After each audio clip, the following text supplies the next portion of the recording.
apetrao amin'i Jehovah ny entanao ary izy no hanohananao. Tsy averana angozozo mandrakizay no marina. Salamo 5:20.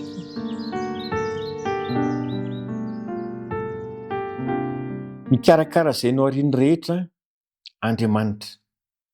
Eo masony avokoa ny zavatra rehetra, tsy misy mahasamy hafa ny fijeriny azy. Saingy izao, tia sy mangoraka kokoa ireo izay nantsoina hitondra enta mavesatra indrindra eo amin'ny fiainana izy. Tsarovy fa amin'ny mahazanak'Andriamanitra antsika dia misy ny fitsapana ary misy ny fizahan-toetra. Dia izao, tokony toe-tsaina falifaly mandrakariva ary toe-tsaina mankasitraka no hiatrehantsika izany.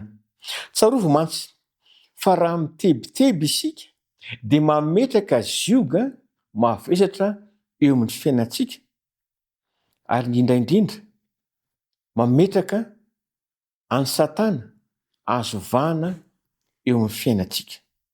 Koa ny antso dia izao, andeha isika hanao izay azontsika atao rehetra mba hitoky amin'Andriamanitra.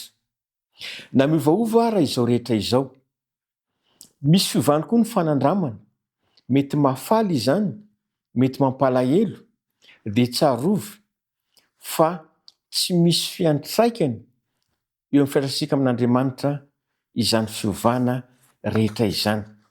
Tsarovy fa Andriamanitra dia tsy miova, omaly sy anio ary ho mandrakizay. Aza variana anefa fa Satana dia mitady hirika mandrakariva hitondra fisalasalana eo amin'ny fiainantsika, na hitondra tsy finoana mihitsy aza. Ka ny antso dia izao, aoka tsy hikolokolo fiainana feno fanahiana ao anatintsika, na fiainana feno fisalasalana. Rehefa alaim-panahy isika dia mbanjiny lanitra.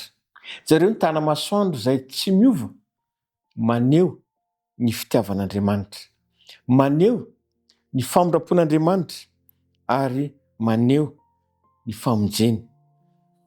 Andeha isika androany anantona any Kristy, satria nampanantena izy fa handray antsika, nampanantena izy fa niza manantona azy dia tsy mba ho lavina. Faharoa, aoka hijoro amin'ny finoana tsy azo gozonina isika, manoloana sy ao anatin'ny fizahan-toetra andalovantsika, satria mpamonjy tonga lafatra ny Tompo. Mety hihevitra isika fa tsy tanteraka izay noeritreretintsika, na mety hanalavitra ny drafitra izay noeritreretintsika amin'ny planin'Andriamanitra. Tsarovy fa fomba entin'Andriamanitra ahasoantsika ny handalo fahatso-panantenana mba hampirindra ny planiny amin'ny planintsika. Tsarovy fa manana planina tsara eo amin'ny fiainantsika sy mahasoantsika izy, ary mahita lavitra izay rehetra mety ho antsika. Ny antso dia izao, na inona miseho, na inona mitranga dia azony tsy hozongozona ny fahatokiana azy. Minoa azy mandrakariva fa tsy mandao na mamelana ho irery izy amin'ny teo zavatra sarotra atrehinao. Dia araka hivavaka isika. Misaotra Tompo fa na dia ao anatin'ny fahakiviana izay izahay, dia nomenao anay kosa ny teny fikasanany mba hijoronay ho mahatoky, satria mahatoky ianao.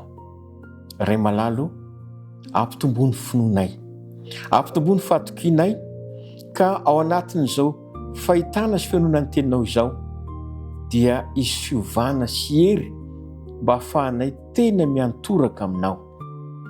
Ray malalo, na dia mandalo sedra izahay, dia meo anay ny toe-tsaina falifaly, mankasitraka mandrakariva, toe-tsaina mahatoky fa miaraka aminay ianao.